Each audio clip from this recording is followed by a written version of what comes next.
Hola, mi nombre es Constanza Mesina, tengo 17 años, toco violonchelo y soy parte de la orquesta de cámara de la Escuela de Música Infanto Juvenil Calambanda.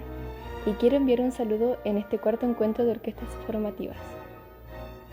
Hola, me llamo Ismael Bonilla, tengo 16 años, toco el violín y formo parte de la joven Orquesta Academia Galamián.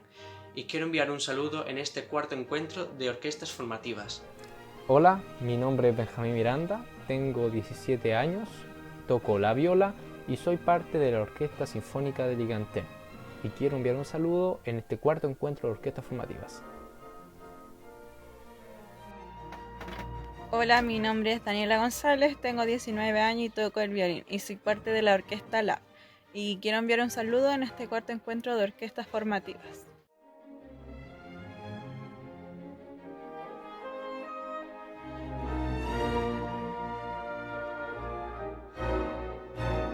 Hola a todos, bienvenidos a nuestro encuentro de orquestas formativas organizado por la Fundación Lagar en conjunto de la carrera de Pedagogía en Artes Musicales de la Universidad Mayor. Hoy tenemos dos invitados que nos van a contar su experiencia en el ámbito de la orquesta como factor de integración social. Nuestros invitados son Artemio Martínez, él es de Ciudad de México, clarinetista y especialista en clarinete bajo, director de la Orquesta Sinfónica Juvenil de la Alcaldía Gustavo A. Madero. Pertenece al programa de orquestas juveniles y coros de la Ciudad de México, que pertenecen a la Secretaría de Cultura del Gobierno de la Ciudad de México. ¿Cómo estás, Artemio? Bien, bien, muchísimas gracias por la invitación y es un gustazo poder compartir aquí con ustedes. Muchas gracias. Tenemos a Felipe Moya, artista educador. Ha dirigido el proyecto de Orquesta Penitenciaria de Rancagua desde sus inicios. Por otro lado, trabaja con jóvenes en un proyecto llamado Cereco Records. ¿Cómo estás, Felipe? Muy bien, muchas gracias por la invitación. Muy contento de participar, encontrarnos. Como se llama en nuestro encuentro, qué es lo formativo de cada uno de sus proyectos en los que están trabajando.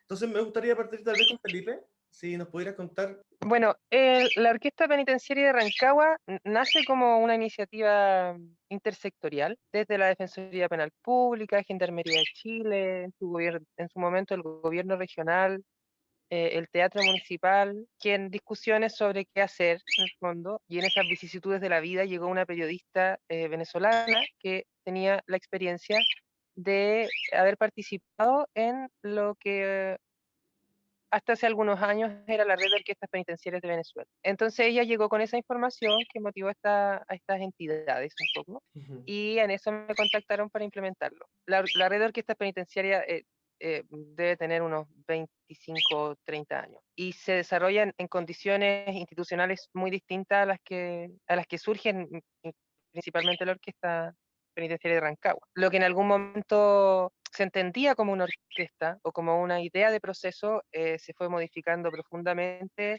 desde las lógicas del encierro y la institucionalidad también que hay en Chile. No son un espacio que permita una agilidad en la implementación de una idea nueva. En una cárcel como esta, que es una cárcel de máxima seguridad, hay una rigidez basal que permite un status quo. Entonces ya de partida entrar con una idea nueva que involucra a muchos agentes. No podemos iniciar una orquesta con solo un profesor. Creativamente hay que recoger desde la materia prima que hay y las posibilidades que hay. Claro. Y un poco eso ha sido la tónica del proyecto. Y lo interesante también, cómo nos adaptamos a las logísticas, a la forma de entender el encierro también de toda una sociedad, desde conseguir recursos hasta lo que implica trabajar con desde personas adultas que son analfabetas hasta personas que tienen más de un título universitario, cómo conviven también en eso desde distintos delitos que a lo mejor históricamente se han estigmatizado también dentro de un encierro. O sea, cómo podemos hacer una orquesta con alguien que viene de un círculo de cárceles de menores, de personas súper institucionalizadas, hasta delitos de personas que están por delitos sexuales o por sociopatías, etcétera. Cómo podemos convivir en eso también ha sido parte de lo formativo que ha sucedido, digamos, ¿Y y la cómo, implicancia. cómo es el formato de trabajo dentro de la cárcel? ¿Cómo se organizan? ¿Cuántos días ensayan?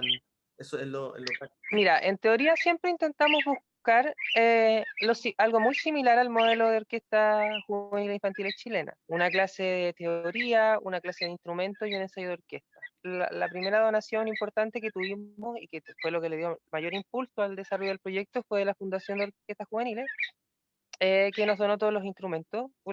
Así partimos y así hemos intentado seguir, con un profesor de violín, una profesora de viola, una profesora de cello, un profesor de contrabajo y un tutor, director, / profesor de teoría.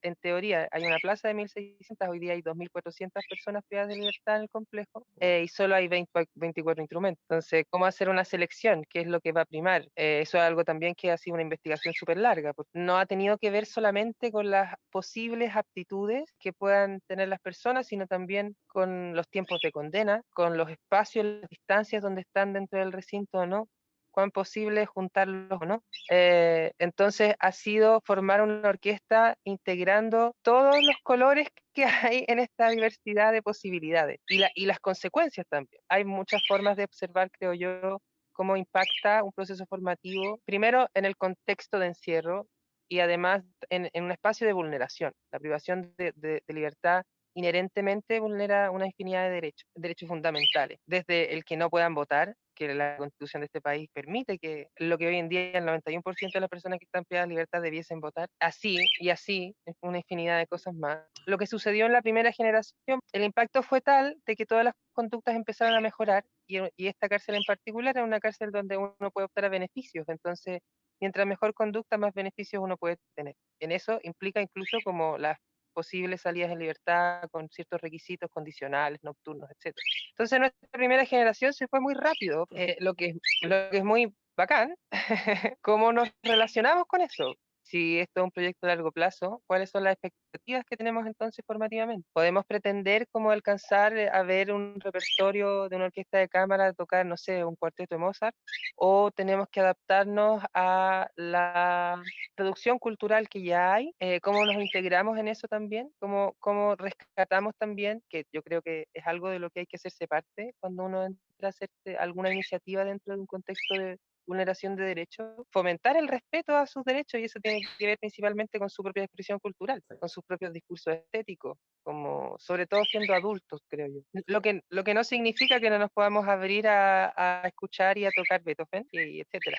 A mí al menos como creativamente me invitó mucho más a observar qué es lo que hay y cómo podemos trabajar desde ahí para no generar un ambiente de mayor tensión de lo que ya hay. Cómo el bienestar también se transforma en un contenido. Me parece, sí, un proyecto muy interesante. Preguntémosle ahora un poco a Artemio, ¿cómo vivió su experiencia allá en Ciudad de México? Pues aquí en México el programa de orquestas y coros juveniles de la Ciudad de México inicia hace 30 años, pero inicia desde el punto de vista de formación musical, que es con el maestro Fernando Lozano, lo trae junto con el maestro Emilio Abreu de Venezuela. Había una necesidad de llenar las escuelas de música, filas de las orquestas sinfónicas aquí en México, y actualmente hay chicos que pasaron por el programa, o sea, ya músicos profesionales que pasaron por el programa de 30, 20, 15 años, que ya forman parte de las filas. El programa se crea en 1998. Cuando pasa el 2000, se separa, se hacen dos líneas. La primera la absorbe el gobierno federal y se vuelve el Sistema Nacional de Fomento Musical. Y la otra parte la absorbe el gobierno local y se vuelve el programa de orquestas juveniles y coros de la Ciudad de México. Y a partir del 2000, cada quien va creando su propia línea. Fomento Musical se encarga sobre todo de provincia, crea los núcleos comunitarios, muy similar al sistema venezolano. Las orquestas que fueron fundadas desde un principio, prácticamente todas las absorbe su gobierno local. Y aquí en la Ciudad de México se va a crear un fenómeno bastante interesante, porque cambiamos nuestra línea. En el 2000 se va creando una línea de gobierno aquí en la Ciudad de México de izquierda. Entonces, dicen, bueno, tenemos que ocupar la música como un referente social. Ya su prioridad no va a ser formar músicos, sino más bien un rescate social hacia la comunidad. Tenemos 11 orquestas aquí en la Ciudad de México pertenecientes al programa y 3 orquestas asociadas, que son, digamos, de una forma particular. Entonces, aquí de 16 alcaldías, 14 ya las tenemos. Donde yo me encuentro, que es la de la alcaldía de Gustavo Madero, es la segunda alcaldía más poblada de la Ciudad de México. Y aquí en Gustavo Madero la población más o menos es de 9 a 10 personas por metro cuadrado. Entonces, bueno, pues sí tenemos población, porque sí la hay. Lo que nos ha faltado un poco es la difusión de nuestro trabajo en la del gobierno local. Pero pues siempre nos ha pasado, ¿no? De que hacen más promoción a la inauguración de las calles, la pavimentación, que pues a la cultura en muchos lugares. Integrándome a esta línea, a esta nueva línea de trabajo, no quiere decir que no formemos músicos, porque muchos de los chicos que están en Gustavo Madero, aquí lo que logramos fue la red de la creación de público. La primera vez que nos dice, una zona de las más conflictivas aquí en Gustavo Madero es Cuautepec, que es donde está la mayor aglomeración, ahí hay índices los mayores índices de pobreza y sobre todo también de zona delictiva. Entonces nos dicen, bueno, pues necesitamos recuperar espacios y pues que la gente vea que hay otras formas de llevar la vida cotidiana, el día a día. Disculpa, Artemio, si pudieras contarnos un poquito más respecto de esa realidad que tienen allá en México, que tal vez aquí los espectadores chilenos tal vez no tenemos esa cercanía, ni entendemos muy bien cómo se dan las relaciones políticas, la relación con la violencia y eso que pasa allá. Hay muchos grupos de choque aquí en México. O sea, de repente está gobernando un partido político y los de la oposición van, le hacen ruido, le hacen escándalo. Aquí en México, el partido que ganó las últimas elecciones ganó más que todo por el voto de castigo. Este nuevo gobierno le dio mucho apoyo a la cultura comunitaria. ¿Qué pasa? Crean programas, crean becas. Nosotros, como ya somos un programa establecido, no, digamos, esas becas no nos tocan, pero sí una línea de trabajo que sobre todo ya la traíamos. Empiezan a becar o a apoyar a la grafiteros, que se les considera como arte urbano, a los que hacen música comunitaria o cultura comunitaria. Entonces, ¿qué me dicen a ti? A ver, orquesta sinfónica, tú ya estás establecido, vamos a unirte y vamos a integrarnos a esa nueva línea. La orquesta nos programan en temporadas en las diferentes colonias o barrios de la alcaldía, que tenemos desde zonas, como te digo, o sea, zonas marginadas, hasta, por ejemplo, Lindavista, Vallejo, que son las zonas más, que ya no son tan populares, ya son zonas más exclusivas. Entonces, ¿qué hemos hecho? Cierran la calle, ponen la lona, nos mandan equipo de sonido, llegan las sillas, orquesta, vamos a tocar. Hacen los anuncios por micrófono o entre la comunidad de vecinos. Nosotros generalmente tocamos los viernes a las 6 de la tarde y nos colocan afuera del mercado local o afuera de la iglesia o en una calle de mediano tránsito. Nos cierran y empiezan a llamar a la gente. A muchas colonias nosotros hemos sido la primera orquesta que escuchan. O sea, tanto llevamos música académica, yo les digo a mis chicos, es música clásica ligera, temas que la gente conoce o que ha visto hasta en películas, música popular mexicana, adaptada al formato de orquesta sinfónica, un cover, una pieza reconocida que suena en la radio. Entonces, ¿qué llega a pasar? La gente se empieza a integrar. Nos volteamos, empieza a dirigir el público y el público está aplaudiendo y aplaude con nosotros. Entonces, eso que nos ayuda a que la gente ya nos esté esperando. Los chicos se acercan porque siempre hacemos el anuncio. Si te interesa, te puedes integrar a las filas de la orquesta juvenil, no tiene ningún costo, aquí te prestamos un instrumento, te proporcionamos el maestro, no es necesario que tengas conocimientos musicales y llegan, que de repente se van avanzando, se van y va llegando otro y otro y otro y otro. Trabajamos mucho en multinivel para que tengamos esta formación. Aquí en México están muy marcadas las tribus urbanas. Yeah. Entonces, dentro de esta misma generación, tenemos desde el chico que nada más traía los 10 pesos para su transporte de ida y vuelta, hasta la niña que llegaba en la camioneta de la mamá, ¿no? Pero eso no evitó a través de la música que entre todos fueran amigos. Y era padrísimo porque luego vámonos de fiesta, y ya se iban todos juntos. Y no les importaba casa de quién fuera. O si uno no tenía para el pasaje, yo te presto. Y como te digo, en la parte de las tribus urbanas, tuve una generación hace 8 años, muy variada porque llegaron de todo. Me llegaron barquetos, unas hermanas que eran rockabilly, pachucos, cholos, la niña presa, de todo. Viene un concierto de aniversario y ese fue genial. Y pues yo les decía, ¿saben qué? Todos tienen que venir de gala, el vestido largo, hombres el traje, la corbata, el moño, ahí poniéndonos de acuerdo, ¿no? pero oh error mío, yo nunca especifiqué qué gala. Entonces aquí fue genial porque cada quien llegó de gala en el estilo de su tribu urbana.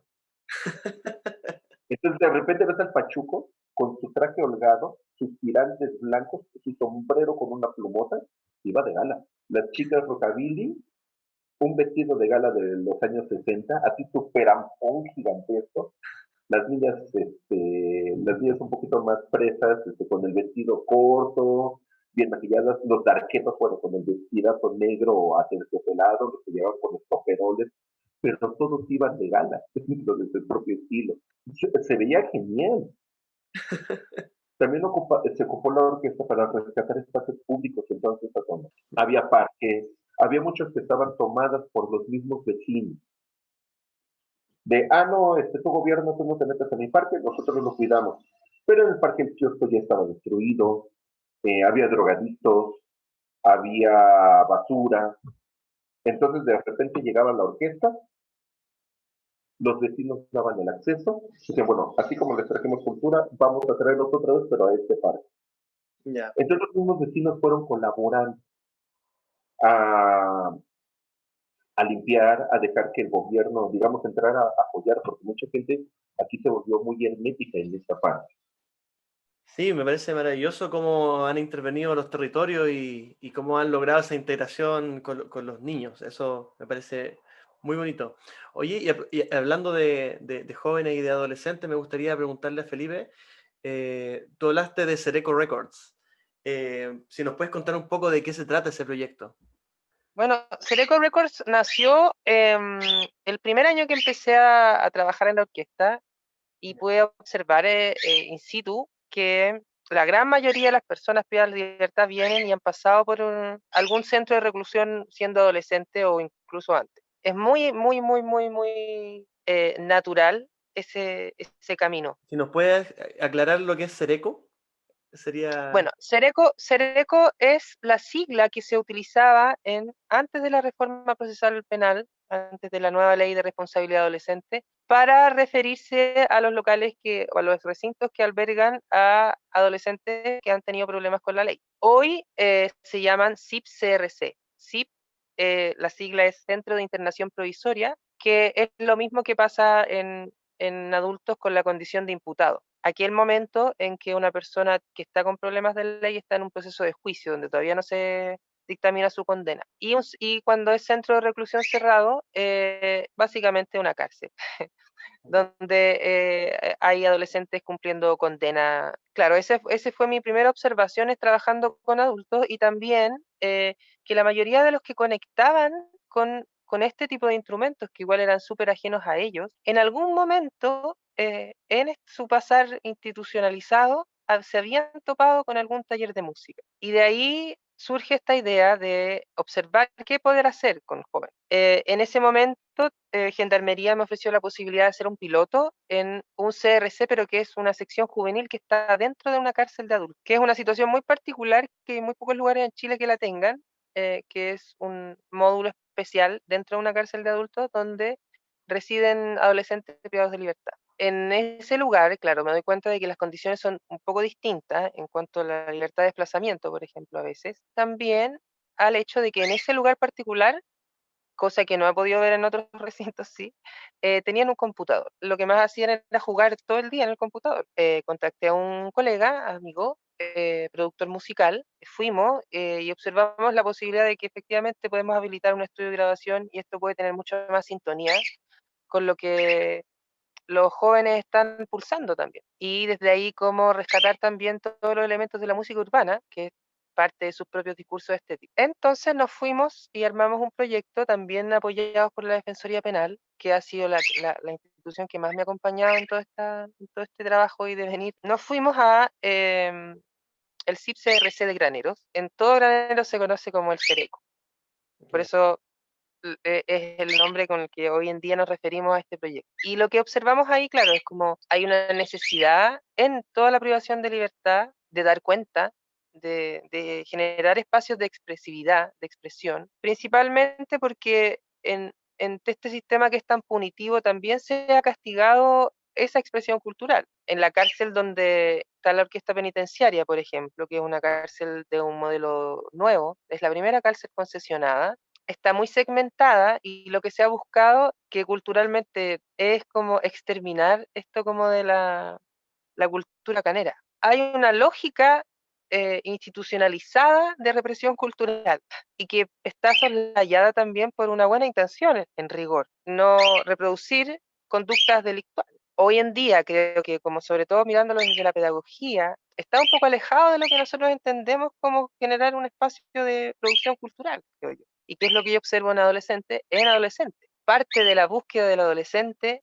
es la búsqueda de su identidad y de generar sus referentes y de manifestarse y de elaborar un discurso y un gusto estético desde ahí. Por lo tanto, a mí me parece que en ambos lugares, a pesar de que a lo mejor en los adolescentes más evidente, realmente podemos hacer es generar una plataforma primero, donde ahí es este proyecto que es Cereco Record, al habilitar un estudio dentro de un espacio, se convierte en una isla, en un núcleo de espacio creativo, para una creatividad que igual estaba negada, y donde también se legitima, y ahí yo creo que también hay algo más que indagar, cómo nos hacemos, cómo entramos en ese legitimar discursos que también están cargados de odicidad, de misoginia, de profundos machismos, de violencia, cómo le damos curso a esa libertad creativa sin olvidarnos de que también tenemos una responsabilidad ética en esa compañía.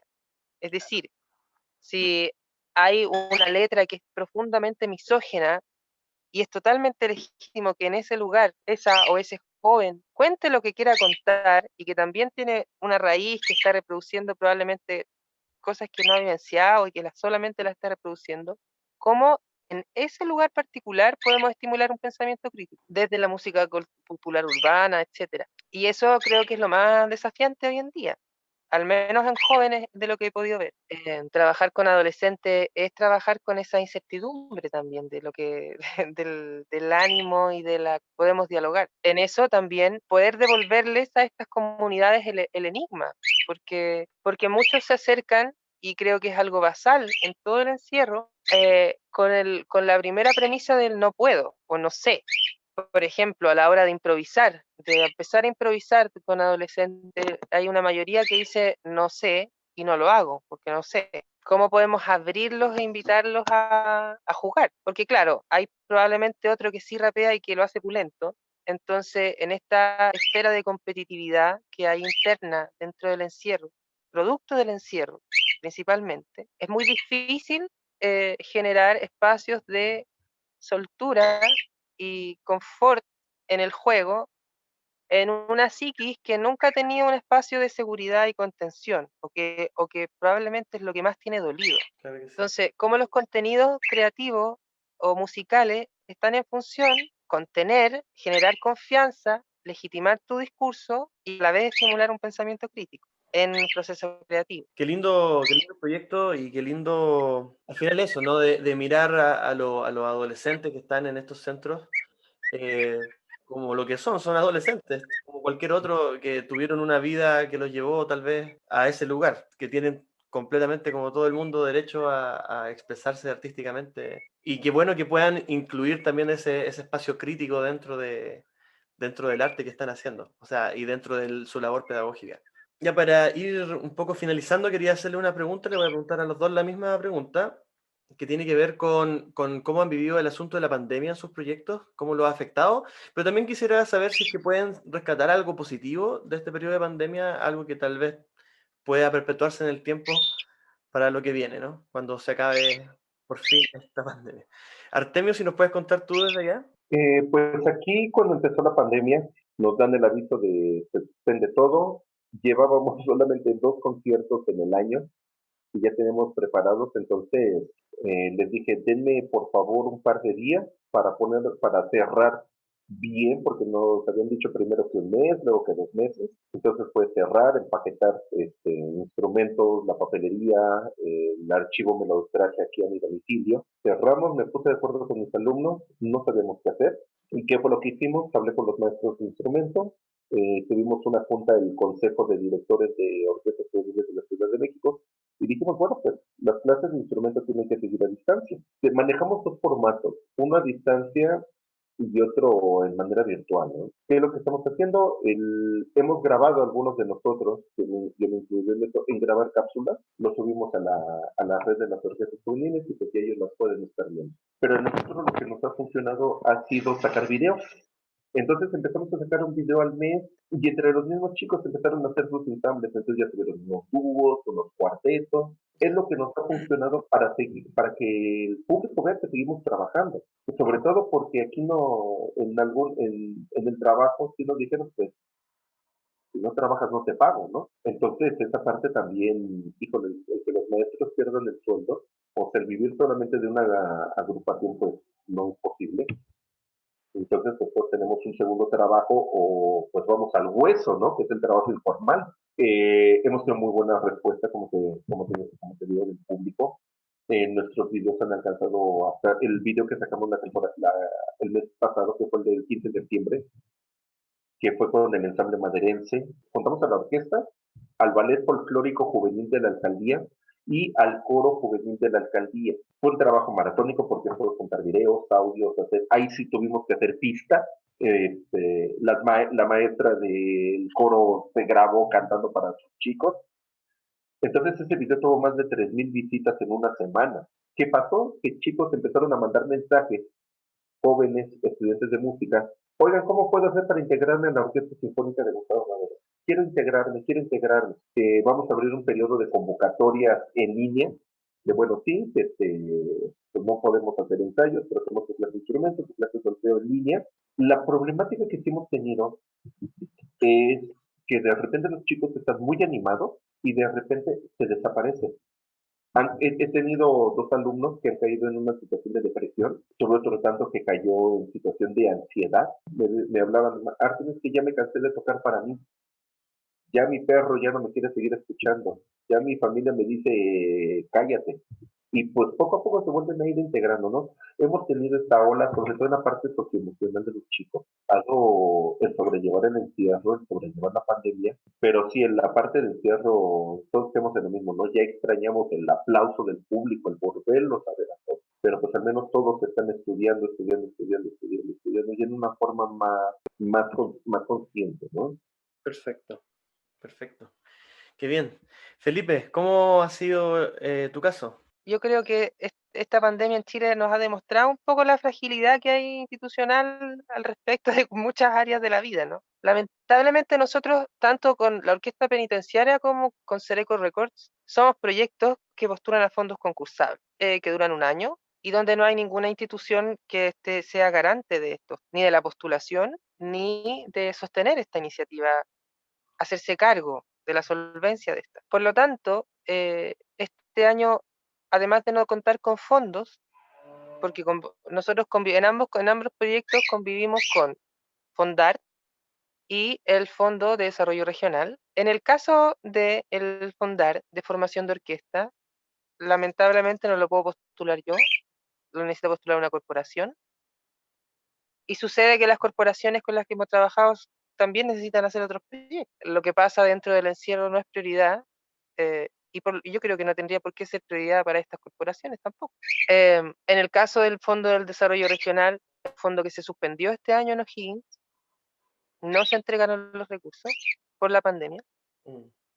Por lo tanto, no hay ninguna institucionalidad que pueda generar instancias para indagar cómo podríamos resolver un proceso formativo del que veníamos desde febrero, digamos, en este momento de pandemia. Por lo tanto, había un abandono generalizado en lo que pasa en el encierro. No hay clases de colegio, no hay visitas, por mucho que yo estime estas iniciativas y crea que son muy trascendentes, la última preocupación. ¿Y qué es lo que ha sucedido? Contactos off the records un poco para sostener algo. Ahora, ¿qué es lo que me parece interesante también? Que no deja de ser menor, sobre todo como al enfrentar un ejercicio formativo en un contexto donde éticamente uno tiene que estar siempre revisando cuáles son tus bases o tus principios. Y hoy, por ejemplo, más que nunca me resuena como una pedagogía que genera una autonomía. como lo que Freire diría una pedagogía para la libertad. ¿Qué puedo pretender hoy sin una institucionalidad que sostenga esta iniciativa? Añoro que todas las personas que han participado y que han podido acercarse a este proceso formativo puedan reproducirlo por sí mismos, generar sus espacios de desarrollo cultural, de discursos estéticos, de práctica musical, situados en el contexto en el que estén, invitándose e invitando a su comunidad, porque algo que me resonaba mucho de lo que contábamos, escuchábamos en México, sobre todo una orquesta es un proyecto profundamente comunitario.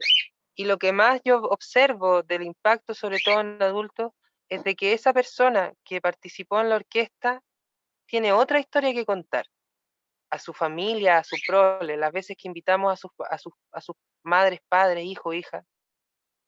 Escuchábamos a hijos decir que su papá era un músico, ya no era un delincuente.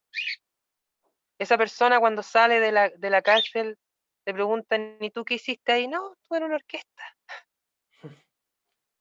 Esa magia de ese relato, esa poesía que hay, es parte de esa autonomía, creo yo. Y es parte de lo que podemos esperar en esta institucionalidad chilensis, creo yo. Y claro, en lo que yo he visto en adultos, sí han podido sostener la práctica y la han podido llevar a sus espacios creativos los que han podido sostener la disciplina, tanto por las condiciones espaciales de donde viven, hasta los que sí pudieron quedarse con el instrumento. En el caso, por ejemplo, de la orquesta, hay un grupo que viven en un módulo similar, o sea, que viven cerca, y que en eso son cristianos. Ya. Entonces, todo lo que han aprendido de la música y del hacer orquesta, lo han llevado a su culto. A lo que para mí me parece que eh, es lo que debiésemos buscar un poco, Claro. como generar herramientas que puedan sostener donde sea, eh, y puedan orquestar lo que sea, y que puedan musicalizar lo que sea que quieran hacer. Pero claro, lamentablemente no tenemos un sostén que nos permita tener algún intercambio, Mm. no tenemos un resguardo tampoco. Ahora, es curioso porque por mucho que la orquesta penitenciaria haya concitado interés, nadie que entienda un poco de una formación musical, en tanto un instrumentista del que sea, puede pretender que eso dure un año. Basalmente que es un proceso a largo plazo, que puede venir en otros tiempos. Es incongruente pensar un proyecto formativo sin entender que tiene que tener una institucionalidad fuerte para generar un impacto en una comunidad. En mi experiencia de formativa lo viví así también. Quizás yo soy de las primeras generaciones de lo que fue la Fundación de Orquestas Juveniles e Infantiles de Chile, donde no tenía la solvencia que tiene ahora. Y recuerdo como había una comunidad, padres, madres, que generó desde comprar atriles hasta subvencionar el sueldo de los profes, hasta que agarró vuelo y hoy es una gran orquesta juvenil de Rancagua, que tiene músicos repartidos en todo el mundo. Pero aquí no hay padre ni madre. Y el tutor, que es el Estado, está en un lugar bien ingrato. A la hora de evaluar cómo nos fue con la pandemia, abre luces de lo que falta y de lo que hay que hacer. Y de lo que hay también. De que hay una necesidad humana de generar música y comunidad. Hay una necesidad humana de hacer música y de contenerse en la música, de generar relatos, de generar todas estas experiencias que escuchamos mexicanas de integración, de diversidad, de celebración, de apropiación, de generación de lazos, de etcétera, de repertorios, de prácticas interdisciplinares. Es sanador. Y en el encierro lo que necesitamos es sanar. Y probablemente, si algo de lo que nos podemos hacer cargo como músicas y músicos es reparar. No, probablemente no vamos a cambiar las decisiones que vayan a tomar. No vamos a de convencerlos de que dejen de hacer lo que han hecho siempre, lo que aprendieron. pero sí podemos ayudarnos a contener. Generar fraternidad en un espacio que no suele ser fraterno y autonomía. Libertad. Muy lindo mensaje, creo que con ese mensaje podemos cerrar esta entrevista. Les doy muchas gracias por haber participado en nombre de la Fundación Lagar.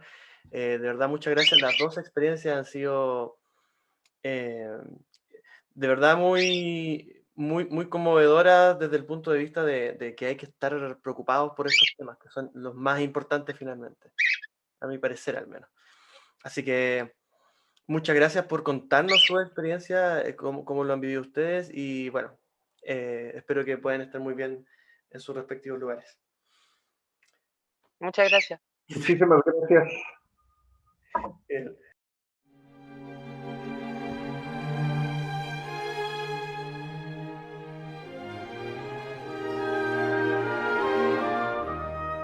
Hola, mi nombre es Felipe Moya, soy músico y he sido director de la Orquesta Penitenciaria de Rancagua desde sus inicios en el año 2016.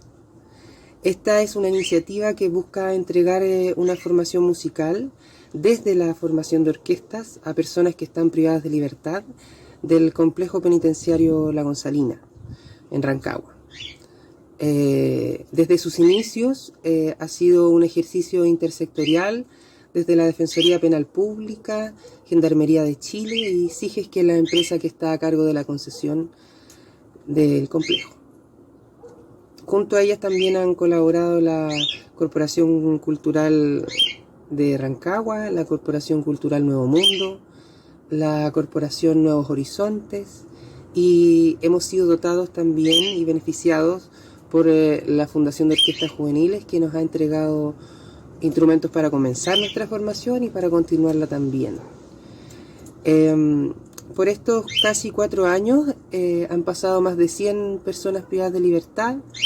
Cerca de 4 generaciones distintas han podido acercarse a la formación musical desde la integración de una técnica, la alfabetización de un lenguaje musical, el trabajo colectivo y las presentaciones, que serán más de 15 presentaciones dentro del penal. Hemos podido abrir el encuentro de teatro emergente que se realizaba dentro del complejo. Hemos tocado y teloneado al Cuarteto Austral, a la Orquesta Barroca Nuevo Mundo, y hemos tenido la oportunidad también de hacer una gira interpenitenciaria en los penales de Rengo, Peumo y Santa Cruz, y también nuestra primera y única presentación en el medio libre en la cuenta pública de la Defensoría Penal el año 2018. En nuestra metodología, en lo que hemos ido trabajando ha sido integrar un poco los objetivos de una formación musical tradicional con los objetivos que aparecen en los desafíos de un proceso de reinserción social, que son los que están viviendo las personas que forman parte de este proceso educativo. Espero que conozcan esta iniciativa, que disfruten los videos, y muchas gracias por todas las personas que han pasado por la formación musical de la Orquesta Penitenciaria y todas las personas que han sido testigos y han colaborado en ella. Muchas gracias.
bien.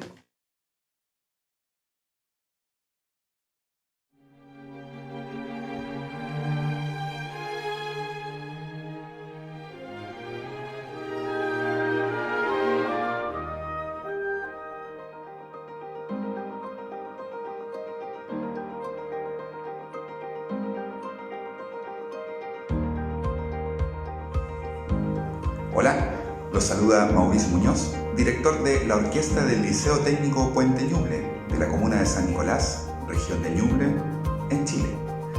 Nuestra orquesta está compuesta por niños, niñas y jóvenes de 10 años de edad hasta los 17.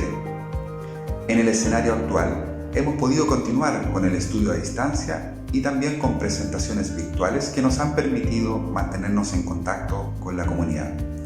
Contamos con maravillosos alumnos y alumnas que gracias a su trabajo semana a semana, al apoyo de sus familias y de nuestro liceo, han podido seguir haciendo música, compartiendo y aprendiendo.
Hola, yo soy Artemio Martínez Montiel, soy director de la Orquesta Sinfónica Juvenil en Gustavo Madero de la Ciudad de México, una orquesta perteneciente al programa de orquestas juveniles y coros de la Ciudad de México y dependemos de la Secretaría de Cultura del gobierno de esta ciudad.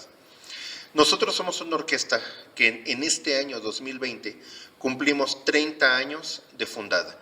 Somos de las orquestas más activas de la Ciudad de México y que también ha tenido reconocimiento a lo largo de nuestro territorio nacional. El día de hoy, para nuestra participación en este cuarto encuentro de orquestas formativas, interpretaremos 3 piezas. La primera de ellas, el segundo movimiento de la Séptima Sinfonía de Ludwig van Beethoven. Posteriormente, cambiaremos el formato un poco hacia nuestra música tradicional mexicana, presentando en formato de orquesta, coro y ballet, que es reconocido como el ensamble maderense, el vals Dios nunca muere, del oaxaqueño Macedonio Alcalá. Y para terminar nuestra participación en el mismo formato, orquesta, coro y ballet, presentaremos el son veracruzano La Bruja. Que los disfruten.